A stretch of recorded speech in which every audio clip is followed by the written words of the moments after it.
Hello everybody, nizere ko mumeze neza aho muri hose nkuko bisanzwe. Ni NG Empire mukunda kandi tubana buri munsi. Ni ikindi kiganiro uyu mwanya tugiye kuganiraho mu nama ihuza abanyamakuru na Perezida wa Repubulika y'u Rwanda. Haganira byinshi bitandukanye, ariko nyakubahwa Perezida wa Repubulika y'u Rwanda yongeye kugaruka ku kibazo Olivier Nduhungirehe yagiranye na Scovia Mutesi ukorera ikinyamakuru Mama urwa Gasabo, ubwo Olivier Nduhungirehe yandikaga cyangwa se yatwitingaga kuri urukuta rwe rwa Twitter cyangwa se kuri konte ya Twitter ku kibazo cya Kongo, aho badiringaga cyane ku kibazo cy'abanyekongo bari banditseho ko ku nama yabereye Dar es Salaam Kinsekedi yayigaragayemo, ariko Nduhungirehe yandika avuga ko iyo nama atayigaragayemo. Yandika kuri Twitter mu rurimi rw'igifaransa. Mutesi Scovia ndetse n'abanyamakuru bakorana baza gusemura iyo nyandiko, bayisobanura cyangwa se bayisesengura, baza kuvuga ko bazabaza, ariko Olivier Nduhungirehe abibona nabi, abibona nkaho bashobora kuba batumvise igifaransa cyangwa se ururimi yabyanditsemo, cyangwa se batasobanukiwe icyo yashatse kuvuga. Perezida wa Repubulika yabigarutseho ubwo yababwiraga ngo ese ni ikihe kibazo cyabayemo kugira ngo mutirane amagambo, ni ikihe kibazo cyavutse kugira ngo habeho guhangana cyangwa se kurema intambara kuri social media. Hahagurutse abanyamakuru batandukanye, harimo umunyamakuru bita Abeli, ndetse wumvaga nashimangira ko koko Mutesi Scovia yaba yarakoze amakosa mu gusemura iyo nyandiko ya Minister Nduhungirehe. Ariko Perezida wa Repubulika avuga ko nta muntu n'umwe ushobora kugira ukuri 100% cyangwa se wavuga ikintu ku buryo kidashobora kubaho cyangwa se kugibwaho challenge cyangwa se gukorwaho challenge. Avuga ko rwose yumva ari intambara zidakwiye, ndetse agira naho avuga ngo mu by'ukuri bishoboka ko mushobora kuba mwarabuze akazi mukora kuko mwirirwa muterana amagambo kuri social media. Yagize ati ndumva yewe ni Perezida wa Repubulika, ndumva nta kosa umunyamakuru yaba yarakoze kuko atigeze ahindura content yawe ibyo washaka kuvuga, ahubwo icyo yashatse kugaragaza no kumvikanisha nuko yavuze ngo sinabyemera cyangwa se ntitwabyemera, tuzashaka kuko kuntu twamenya andi makuru cyangwa se tuzabaza abandi bantu bari bahari tumenye amakuru yimbitse kuri icyo kintu. Muri iki debate cyangwa se muri kujya impaka kwabayemo kwafashe iminota, ndetse Perezida wa Repubulika yagaragaje ko Scovia atarakwiriye kuba asaba icyo kintu cyangwa se atarakwiriye kuba yasaba imbabazi icyo kintu, ahubwo yagakwiye kuba asabwa imbabazi na Minister Olivier Nduhungirehe.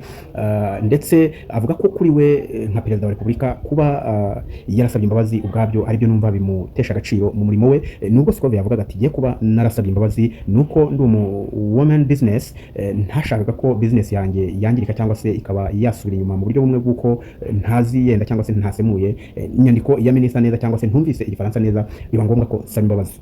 Perezida wa Repubulika yamusubije ati kuba ubwabyo warasabye imbabazi ahubwo nibyo byatuma utakaza agaciro kuruta uko utari kuzusaba. Yongera avuga ati ahubwo ntiwari ukwiye gusaba imbabazi, ahubwo wari ukwiriye kuzisabwa.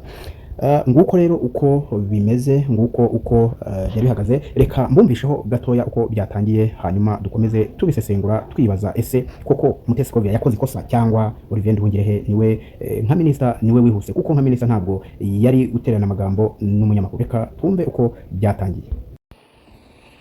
Murakoze nyakubahwa Perezida wa Repubulika. Before that, Scovia, Mr. President, exchange nabonye hagati yawe na Minister Olivier yari ibiki? Ndashaka ndi kumenya kuko nabikurikiranye nkagerageza kureba ikibazo kirimo nkakibura. Now I want you to, mbere yo kumbaza banza usobanurire menye ibyabaye niki. Murakoze nyakubahwa Perezida wa Repubulika. Ikibazo cyabaye ko ntazi igifaransa neza ku rwego nyakubahwa Minisitiri yumvaga nkwiye kuba nkiziho. Ngerageza gushyira ijambo rye mu Kinyarwanda kugira ngo abanyarwanda bumve. Aje kunsubiza ko ntabikoze neza. Hari ku cyumweru yakosoraga ikinyarwanda ni ukuvuga ngo hari message yari yanditse cyangwa ubutumwa mu gifaransa, asubiza yavugaga kuri issue ya Kongo, hari abo ibyo yasubizaga tugerageza gushyira mu Kinyarwanda. Ngira ngo ntitwabivuga neza nk'uko igifaransa kibivuga, tugerageza kuvuga neza. Hari icyo mwanyuranyijeho se kire yavugaga? Ntabwo twakimenye kugeza ubu kubera ko ndavuga isi ushobora kuba yaravugaga ikintu mukagisobanura mu buryo butandukanye n'ibyo yavuze. Ubwo ni ukuvuga ngo mwavuze ibyo atavuze, ariko hari no kuvuga ibyo yavuze wenda mu rurimi we yumva rudahagije. Biratandukanye. Yego, icyo cya kabiri nge nta kibazo mbonamo kuba wavuga ibyo navuze. N'ubu ngubu nimuva ugenda ugasobanura ibintu navuze cyangwa nashubije mu nzira iyo nabishyiragamo, ariko wenda ururimi rukagobwaho akantu gato, ntabwo ugenda nabibonamo ikibazo. ariko ugiye ugahindura ibyo navuze Yesu ukavuga ko navuze no ubwo biba byahinduye isura, aho niho nagira ikibazo. Niko byagenze or what happened? ntabwo twigeze duhindura icyo yavuze, nuko tutakivuze mu gifaransa ngira ngo cya nyacyo, kuko na message Byabisobanuye mu kinyarwanda ngo gihwanye n'igifaransa cyiza yavuze. noneho ushaka intambara zose kweri. hanyuma aza gusubiza, ndabyibuka hari ku cyumweru, ngira ngo hari nuko nari njyenyine, iyo mba ndi kumwe n'undi yarangiriye inama itari igisubizo natanze, kuko naje mvuga nti ntiwigeze utubwira ikosa twakoze ngo turikosore, kuko yagaragazaga ko dukwiye gusubira kwiga igifaransa, kandi koko sinkizi, ariko abo dukorana bamwe baba bagerageje, ngira ngo naho habaye kutumvikana na nyuma ndisegura kuko ntari ku rwego wenda rwo ariko gusubiza wiseguriraga iki? ko nashubije minisita ndi umunyamakuru muri ubwo buryo. N'ubu Bisa- ndacyasaba imbabazi. oya bishoboka ahubwo azagusaba imbabazi ariwe, kuko ibi bya protocol iby'abajanesi ntabwo birimo protocol. guys ngaho nguko nanze gufata amajwi maremare yuko ibintu byari bimeze nguko uko perezida wa repubulika yabyumvise cyangwa se yabyumvaga, nguko uko yabishoje ati oya ntibikwiriye, ntabwo wari ukwiriye kumusaba imbabazi. Scovia ati hubwo n'ubugenda cyasaba imbabazi. Perezida wa repubulika ati no ntibikwiriye, ntabwo ukwiriye kuba usaba imbabazi, kuko ibyo muri journalist cyangwa se mu bunyamakuru nta protocole na ntoya ikwiriye kuba ibizamo.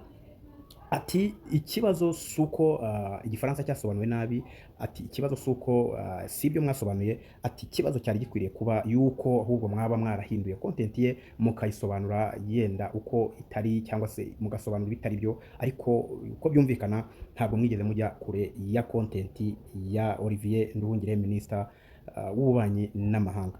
Nguko uko perezida yakomeje, ikiganiro cyakomeje kuba kirekire.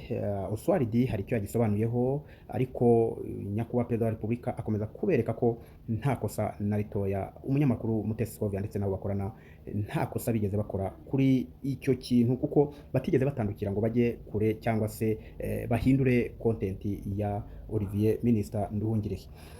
Perezida wa repubulika Paul Kagame abishyiraho akadomo, yanzura ko badakwiriye kurema intambara zidafite umumaro.